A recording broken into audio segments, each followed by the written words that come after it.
Hi everyone, this is Aman Tilak from All India Institute of Medical Sciences, New Delhi, currently an intern.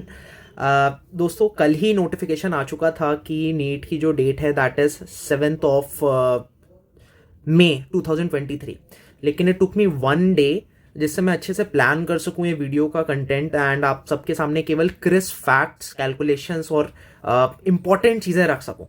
So I am sure आपने ये notice देख लिया होगा, नहीं देखा होगा तो ये आप लोग देख लो. ये ऑफिशियल नोटिस है ना. 15 दिसंबर का है ना. टुडे 17th, मतलब परसों का आया था, लेकिन मोस्टली लोगों को कल तक पता चल गया था. एंड इस वीडियो में आज का हम लोग पूरा डिटेल में यार बात करेंगे यार कितना आपके पास टाइम बचा है, क्या क्या एग्जैक्टली चीज़ें करनी है. और मैं आपको यार सच का फेस दिखाने वाला हूँ. मुझे पता है यार फिजिक्स से काफ़ी डर लगता है आप लोगों को, लेकिन बियर विद मी. यहाँ पर कुछ calculations and these will be very important and useful for you.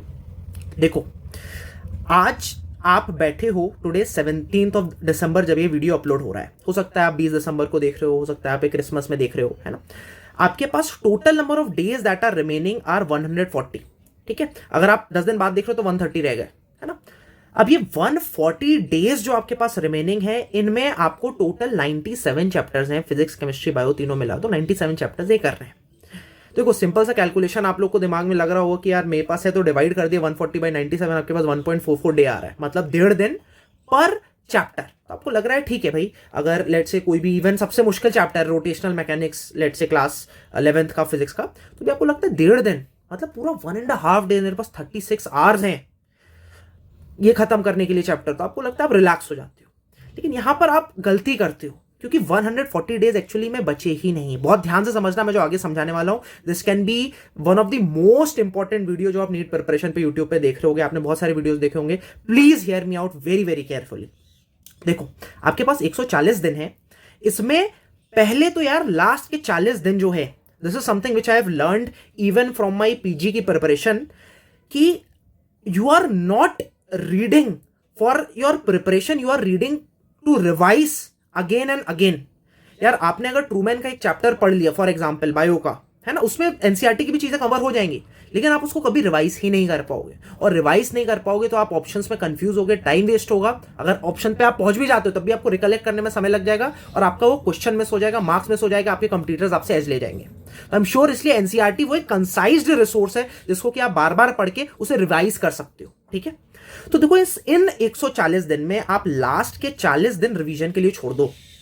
और ये लास्ट के जो 40 दिन है इसमें भी आप मान के चलो कि लास्ट के 30 दिन में आपको एक रिवीजन करना है, लास्ट के 10 दिन में वो और टॉपिक्स सारे आप रिवाइज करने हैं जो कि आपके जो कि आपको लगता है कि वो फिर से भूल जाएंगे. जैसे इनऑर्गेनिक केमिस्ट्री हो गई, ऑर्गेनिक केमिस्ट्री के पूरे नेम्ड रिएक्शंस हो गए, फिजिकल केमिस्ट्री जैसे सॉलिड स्टेट से उसमें भी कुछ रटने वाला लास्ट में पार्ट दिया है. ये सारी चीजों के लिए छोड़ दो, है ना, कि आपको वापस से रिवाइज करनी पड़ेगी. और हर बार जब भी आप पढ़ो आप दिमाग में रखो कि चलो अभी मैं ये 100 दिन पढ़ रहा हूं, तो दिमाग में रखो कि नेक्स्ट जब 40 दिन वाला आप जब रिवीजन करोगे, है ना, उसमें आपको कौन कौन से इनमें से टॉपिक्स हैं जो आप रिवाइज कर रहे होगे. So you have to plan your next revision each time you are studying right now. उसको आप हाईलाइट कर सकते हो, आप उसे स्टार मार्क कर सकते हो, कुछ भी कर सकते हो. मैंने पीजी प्रिपरेशन में इनिशियली हाईलाइट करना स्टार्ट किया था, फिर मेरे को जब बहुत कम टाइम में रिवाइज करना तो स्टार मार्क किया था. उसके बाद मैंने मैसेजेस भी बनाए हुए थे, है ना, तो वो उस पर हम लोग बाद में आते हैं. बट खींच तान के आपके पास 140 दिन नहीं, आपके पास 100 दिन है पढ़ाई करने के. बाकी 40 दिन आपके रिवीजन करने के, जो कि आपको 2 शॉर्ट में और करना है. 30 दिन में आपका पहला रिवीजन और 10 दिन में आपका दूसरा रिवीजन, राइट. अब नेक्स्ट आते हैं. अब आपके पास यार देखो, ये तो समझ में आ गया कि यार वो 40 दिन नहीं है, मतलब 100 दिन है हमारे पास. अब आपके पास 2 ऑप्शन है. पहला तो क्या करो यार, आपके पास अगर देखो ये उन बच्चों के लिए जो कि बिल्कुल ही नहीं पढ़े, है ना, मतलब एकदम जिसको कहते हैं नालायक बच्चे रहे हैं, उनके लिए है यार. आप मान सकते हो 100 दिन है आपके पास, और इन 100 दिन में आपको एक chapter on an average 97 chapters है ना, आपके थोड़े 2-3 दिन वेस्ट भी हो जाए तभी मोटा मोटा आपका एक चैप्टर पर डे पे आप पढ़ रहे हो, दैट इज सफिशिएंट. लेकिन इससे भी बेटर ऑप्शन है उन बच्चों के लिए यार जो कि लेट से क्लास 11th 12th में अगर आपके 70% के ऊपर नंबर आ रहे हैं, तो मैं कहूंगा ठीक है आप ये सेकंड वाला ऑप्शन करो, क्योंकि आपने एक बार चीजें पढ़ी, एक बार पास करो, ढंग से पास की हो, है ना. मैं मानता हूं यार 80% के ऊपर आपके आए थे 12th में, अब बहुत डिसेंट स्कोरर हो, है ना. एम्स दिल्ली में बहुत सारे बच्चे यार जिनके 80% के ही ऊपर थे, है ना, वो फोकस कर रहे थे नीट के लिए, वो अलग बात है. लेकिन मोटा मोटा अगर आपके 80% है, 75% के ऊपर है बोर्ड्स में क्लास 12th में, आप 11th का के अगर आप अभी 12th में वीडियो देख रहे हो, आपके 70% में क्लास 11th और 80% क्लास 12th के बोर्ड, इन दोनों के अगर ऊपर है तो आप ऑप्शन नंबर 2 चूज करना. उसमें क्या करना है, आपके पास 100 दिन है, इसको भी डिवाइड कर लो. पहली रीडिंग 60 दिन में, दूसरा जो रीडिंग कह लो या इसको कह लो पहला एक्चुअल रिवीजन या आप 40 दिन। आप अगर 60 दिन में पहला रीडिंग कर लेते हो, मतलब 3 चैप्टर्स 2 दिन में आप पढ़ रहे हो, राइट, और 1.5 चैप्टर 1 दिन में पढ़ रहे हो, मोटा मोटा 2 दिन में आजकल में आपने 3 चैप्टर खत्म करने, ये टारगेट रखना है आपको। और ये पूरा जो भी आपने 60 दिन में पढ़ा, या फिर से 40 दिन में, नेक्स्ट 40 दिन में इसको रिवाइज कर लो। What is better than that? इससे अच्छा तो कुछ हो ही नहीं सकता, है ना। और उसके बाद आपने अब ये 60-40, उसके बाद 30 में फिर से रिवीजन नंबर 2 हो जाएगा ये आपका, और फिर लास्ट में 10 दिन में वो बिल्कुल वॉलेटाइल वाले टॉपिक्स आपने रिवाइज कर लिए, है ना, and you will be getting a great track. तो ये this is the second option which I suggest, अगर आपने थोड़ा पढ़ा हुआ है, और else you go with the first option, क्योंकि यार नहीं तो हो नहीं पाएगा आपका पढ़ाई। अगर आपने बिल्कुल ही नहीं पढ़ा है ना, तो आई बिलीव कि यार 1 दिन में 1 chapter is a decent target जो आप रखो, रेदर देन 1.5 चैप्टर 1 दिन में, है ना। This is something which I believe. अभी आगे आते हैं कि 1 चैप्टर से क्या मतलब है और 1 दिन से क्या मतलब है, क्योंकि यहां पर आप लोग बहुत गलत समझते हो। आप लोग समझते हो कि 1 चैप्टर का मतलब कि एनसीईआरटी की एक बार रीडिंग करना, नहीं। आप समझते हो कि 1 दिन का मतलब 24 आवर्स, नहीं, बिल्कुल भी नहीं। पहले आते हैं यार 1 दिन क्या होता है। 1 दिन यार 24 आवर्स होता है, वो पूरा आपका सुबह रात मिला के होता है नॉर्मल केसेस में, ठीक है। यहां पर क्या है कि यार आप यहां पर आप स्टडी आवर्स देखो ना यार। आप, मुझे लगता है अगर आप अच्छे से ढंग से प्रिपरेशन कर रहे हो, कम से कम 8 घंटा पढ़ रहे होगे, मैक्सिमम 14 घंटा पढ़ रहे होगे। इससे ज्यादा, इससे कम, 14 घंटे से ज्यादा बहुत मुश्किल है पढ़ना। 8 घंटे से कम कर रहे हो तो मैं आप मानूंगा आप सीरियस नहीं हो, मतलब प्रिपरेशन के लिए, है ना। या तो आप बहुत ही एक्सेप्शनल आईक्यू वाले बंदे हो, फिर this video is not meant for you, both of the things, है ना। तो आप 8 to 14 आवर्स पढ़ रहे हो। तो मोटा मोटा अगर ये हम लोग पहला यहां पर देख लिया कि अगर आप 1 चैप्टर 1 दिन में पढ़ रहे हो, है ना, तो इसका मतलब क्या हुआ कि यार आप 8 घंटे में टाइमर लगा रहे हो उस चैप्टर के लिए, या फिर 14 आवर्स का टाइमर लगा रहे हो, या इन दोनों के बीच में जितने भी आप घंटे पढ़ रहे हो उसका आप टाइमर लगा रहे हो। टाइमर के अकॉर्डिंग पढ़ना है, ठीक। अब अगर आप ये सेकंड ऑप्शन अगर चूज कर रहे हो, तो इसमें आप 1.5 चैप्टर 1 दिन में पढ़ रहे हो। मतलब कि अगर आप 8 घंटे के हिसाब से पढ़ रहे हो, तो मोटा मोटा आप 5 घंटे में जो चैप्टर पढ़ रहे हो, और प्लस 3 घंटे में आप सेकंड चैप्टर का अप्रोक्सीमेटली हाफ आप उसका पढ़ ले रहे हो, है ना, जिससे आपका 1.5 चैप्टर 1 दिन का हो गया। मतलब आपका दिन 24 आवर्स आप नहीं है यार, वो आवर्स में आप डिवाइड कर लोगे, आपको हेल्प करेगा। नहीं तो आप सोचोगे अरे नहीं मेरे पास तो पूरी रात बची हुई है, फिर वो अगले दिन तक चला जाएगा, फिर वो अगले दिन। तो आवर्स में डिवाइड करके टाइमर के अकॉर्डिंग पढ़ो, या घड़ी देख के पढ़ो कि भाई 8, मतलब 1 दिन में मेरे को ये 1.5 चैप्टर खत्म करने हैं, यहाँ पर 2 दिन में 3 चैप्टर खत्म करने हैं। मतलब कि अगर मैं 8 घंटा दिन का पढ़ते हूँ, मतलब मेरे को 16 घंटे में 3 चैप्टर खत्म करने हैं। मतलब अप्रोक्सीमेटली 5 घंटे में मेरे को 1 चैप्टर खत्म करना है। तो 5 घंटे का टाइमर लगा लो, घड़ी से देख लो कि भैया अभी 10 बज रहा है ना, 10 बज रहा है, और मेरे को 5 घंटे में ये चैप्टर खत्म करना है। इंक्लूड ब्रेक कर लो, ब्रेक्स को इंक्लूड करके अपना एक टाइम टेबल बना लो, उसके अकॉर्डिंग पढ़ो, राइट। अब यहां पर आपको मैं एक और चीज बता दूं, यहां पर चलो 8 घंटा अभी आपको लग रहा होगा और 14 घंटा लग रहा होगा कि आप पढ़ रहे हो। इसमें से यार एक अगर आप और कैलकुलेशन थोड़ा सा कर लोगे तो life will be easier, because अब हर हफ्ते कोई ना कोई आपने टेस्ट सीरीज ज्वाइन करोगे। मेरी बात आप नहीं मानोगे, मैं बार बार बोलता है वो PYQ मोर इंपॉर्टेंट, बट मैं मान लेता हूं यार कि आप टेस्ट सीरीज में ही टाइम लगा रहे हो, ठीक है। तो आप मान के चलो ऑन एन एवरेज अगर आप हफ्ते में 2 टेस्ट दे रहे हो, तो मतलब आपका 10 घंटे के आसपास वेस्ट चला जाएगा, मोटा मोटा, है ना। 10 घंटे के आसपास चला जाएगा। क्यों जाएगा? क्योंकि आपको उसको एनालाइज करना है ना। आपको उसको जो है उसमें आपको अच्छे से जो गलतियां की उसको एनालाइज करना है। तो 6 घंटा देने का टेस्ट, बाकी 4 घंटा मैं मानता हूं उससे भी ज्यादा थोड़ा सा लग जाएगा एनालाइज करने में। ऑन एन एवरेज आज की डेट में आप लोग एक हफ्ते में 1 टेस्ट दे रहे होगे कोई भी टेस्ट सीरीज का, तो मोटा मोटा आप इसमें 1 घंटा सब्सट्रैक्ट करो तो भाई आपका एक्चुअल जो रीडिंग टाइम आ गया वो 7 घंटा और 13 घंटा आ गया, इसके बीच में होगा। तो मतलब कि अगर आप नंबर ऑफ आवर्स अपने रीड जो कर रहे हो वो 8 घंटा पढ़ रहे हो, तो उसको आप एक्चुअली में 7 घंटे है, जिसमें आपको 1.5 चैप्टर पढ़ना है या फिर 1 चैप्टर पढ़ना है, according to whatever you choose from both of these options, right. देखो मैं जानता हूं थोड़ा सा यार कैलकुलेटिव हो रहा है, आप सोच रहे हो इतना यार कैलकुलेशन किया जरूर यार फायदा करेगा। मैंने अपनी PG की प्रिपरेशन में ऐसे ही कॉम्प्लेक्स यार ये दिमाग में रख के ये सारे कैलकुलेशंस किए हुए थे कि भाई क्या है, कितने टाइम में मेरे को कितने सब्जेक्ट करने हैं। देखो MBBS में घुसने के लिए तो 3 ही सब्जेक्ट करने, फिजिक्स केमिस्ट्री बायो। PG में तो यार 19 सब्जेक्ट है, 19 के 19 सब्जेक्ट पढ़ने के लिए बहुत फायदेमंद रहा मेरे लिए calculation. That is why I am telling you कि आप ये अगर ढंग से फॉलो कर रहे हो जो मैं आपको बता रहा हूं, इट इज, और समझ रहे हो, इसको फिर से देख लेना वीडियो अगर नहीं समझ में आ रहा हो। It is gonna be a wonderful thing, might be one of the best video जो कि आप नीट प्रिपरेशन पे देख रहे होगे, है ना। I can bet on that, है ना। बहुत मेहनत लगी है, बहुत दिमाग लगाया मैंने आप सबके लिए, and please bear with me till the end of this video, ठीक है। अब आपको समझ में आ गया, क्लियर हो गया। मैं फिर से समराइज कर दूं। पहली चीज, आपके पास 140 घंटे हैं, 140 दिन है, आई एम सॉरी।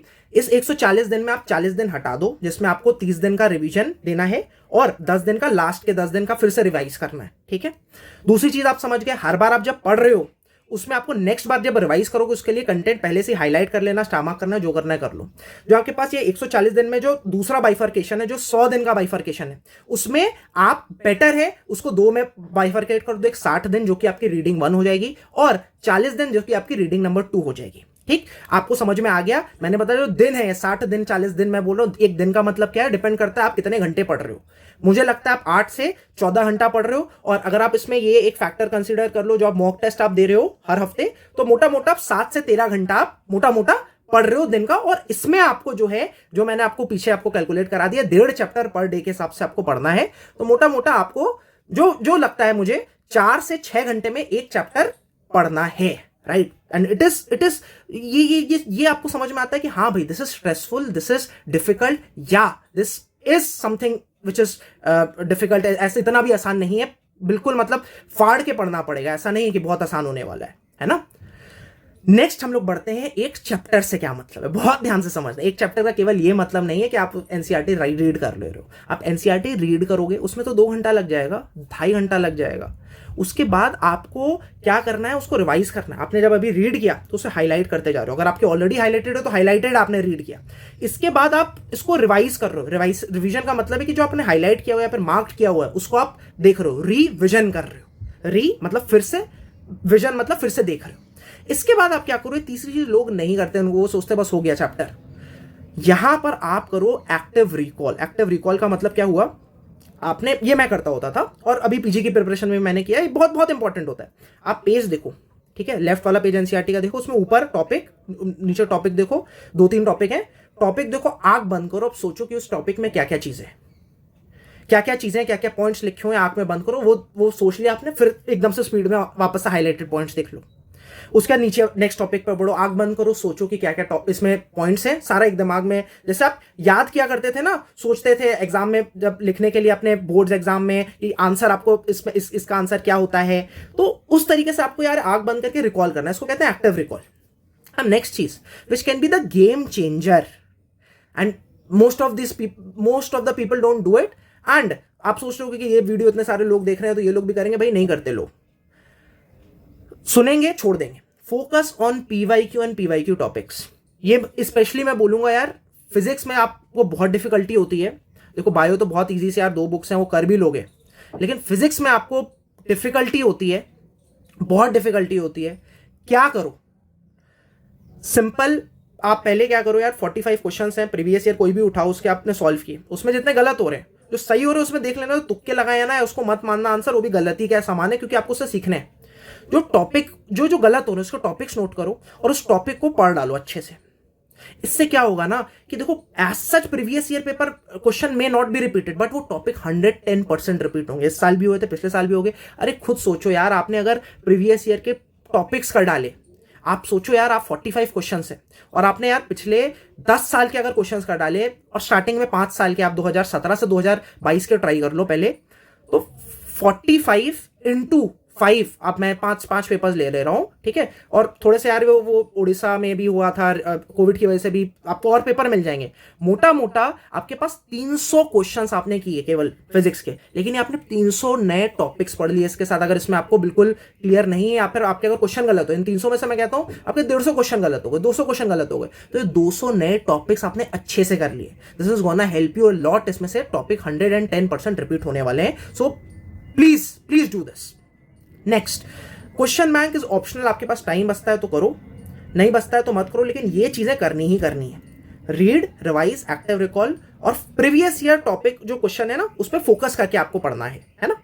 ठीक, तो आप मोटा मोटा जो आप समझ गए यार, 4 से जो मैंने पीछे बता दिया ना, कि अगर आप यार देखो यहां पर ऑप्शन नंबर 2 चूज कर रहे हो, तो आपको मोटा मोटा 4 से 6 घंटे में आपको एक जो है वो चैप्टर पढ़ लेना। और एक चैप्टर को पढ़ लेने का मतलब क्या हुआ, read, revise, active recall plus previous year topic पर आप फोकस करते करते पढ़ रहे हो, राइट? वो डिटेल में अच्छे से और पढ़ ले रहे हो। और अगर आपने एकदम ही नहीं पढ़ा यार, ठीक है, नालायक थे, कोई दिक्कत नहीं यार, बहुत बच्चे होते हैं, अब समय आ गया, कोई नहीं पूछ रहा आपसे पीछे, तो पहला ऑप्शन चूज करो, तो मोटा मोटा आपको एक चैप्टर के लिए 6 से 8 घंटा मिलेगा, राइट, है ना? सेकंड ऑप्शन चूज करते हो तो 4 से 6 घंटा मिलेगा, और एक चैप्टर का मतलब ही है कि आप उसे पढ़ो, है ना, उसके बाद रिवाइज करो, रिकॉल करो और focus on previous year topic करो। ये हुआ आपका पूरा एक चैप्टर सॉलिड हो गया, एकदम सॉलिड जिसको कहते हैं, है ना। सॉलिड कर लोगे तब भी रिवाइज करने की जरूरत पड़ेगी, ये भी याद रखना, क्योंकि 60 दिन बाद भूल जाएगा वो चीज। नेक्स्ट, आप जो अपना दिन है उसको आप क्या मतलब इसको कैसे आप डिवाइड कर रहे हो, ये दिस इज समथिंग अगर आप चाहो फॉलो कर सकते हो, नहीं तो इसको स्किप भी कर सकते हो अगला 1 मिनट। एक डे को आप स्प्लिट कर दो माय डियर फ्रेंड्स। आप जो मैंने बोला ना 100 चैप्टर्स 100 डेज है ना। फॉर एग्जाम्पल इसका सिंपल सा मतलब है यार कि आप इसमें आप अगर इसको स्प्लिट कर दो, 0.5 डे में रिवीजन नंबर 1 आपका रीडिंग नंबर 1, 0.3 डे में रिवीजन नंबर 1 और 0.2 डे में रिवीजन नंबर 2, है ना। तो दिस इज बेटर देन आपने पूरा एक दिन लगा के एक चैप्टर पढ़ने के लिए, एक टॉपिक पढ़ने के लिए। जस्ट टू टेल यू कि भाई आप जो भी अपनी प्लानिंग कर रहे हो, दिस इज जस्ट इससे एज सच मैं कुछ नहीं बताना चाह रहा हूं, मैं बताना चाह रहा हूं जो भी आप प्लान कर रहे हो और आप कोई भी टॉपिक पढ़ने का प्लान कर रहे हो। मान के चलो आपने सोचा कि यार इकोसिस्टम मुझे पढ़ना है 4 घंटे में, है ना, या फिर आपने उसके लिए एक स्लॉट डिवाइड कर दिया, तो उसको भी यार उसमें भी माइक्रो डिवीजन कर दो कि भाई 4 घंटे में करना है, मैंने पहले पढ़ा हुआ है फॉर एग्जाम्पल 2-3 बार, तो मैं उसको 2 घंटे में मैं पहली रीडिंग दूंगा। अगले 1 घंटे में हो सकता है मैं उसको फिर से रिकॉल करने की कोशिश करूंगा और फिर से रिवाइज करूंगा, और फिर मैं जो है उसको लास्ट के 45 मिनट्स 50 मिनट्स में मैं फिर से उसको एक्टिव रिकॉल करूंगा, टॉपिक्स ले लेकर और स्पीड में फिर से रिवाइज करूंगा। So try to do a division of your time in a manner कि उसमें revisions are multiple revisions are already incorporated. अपना थॉट प्रोसेस ही चेंज कर लो। जब मैं बोलूं कि 1 दिन बचा है तो ये मत सोचो कि 1 दिन बचा, उसका मतलब है कि आधा दिन आपके लिए पढ़ाई के लिए बचा, बाकी आपका जो टाइम है 0.3 और 0.2 डेज है ना, वो आपके रिवीजन 1 रिवीजन 2 कोई भी टॉपिक हो वैसे पढ़ना है ना। प्रीवियस ईयर क्वेश्चन कर रहे हो तो उसको भी आपको बार बार रिवाइज करना पड़ेगा, तो वो भी आपको ऐसे करना है, राइट। ठीक है, तो मतलब आपने सोचा कि यार चलो 2017 का पेपर करना है मुझे और उसको रिवाइज करना है, उसमें जो मेरे को टॉपिक्स हैं, तो आपने ऐसे ये this is the division what you have to follow, this will help you, है ना। Next, and this is the last suggestion and the most important suggestion जो मैंने दिया भी है और आपको फिर से बोल रहा हूं। अगर आपके पास क्वेश्चन मार्क में आ रहे हो कि यार मेरे पास टाइम नहीं बच रहा, आप देखो कैलकुलेट कर लिया आपने ये सब, देखो और खुद अपना कैलकुलेशन बनाना, आपको समझ में आ जाएगा कि कुछ सवाल होंगे कि सर मैं 10 साल के करूं 5 साल के करूं, अरे यार उतने साल के करो जितना पॉसिबल है, राइट। अगर आपको 15 साल के करने को भी आपके पास टाइम है, लग रहा है, कर लो, कोई दिक्कत नहीं है ना। बट मैं बोलूंगा उससे पीछे जाने की जरूरत नहीं है। देखो आज अभी 2023 चल रहा है, मोटा मोटा आप 2010 के बाद के पेपर्स करो, दैट इज बेनिफिशियल। और हाई यील्ड आप 2013 में फर्स्ट टाइम नीट हुआ था 2013 में, है ना, तो 2013 से 2022 कर ले रहे हो, मोर देन सफिशिएंट, है ना।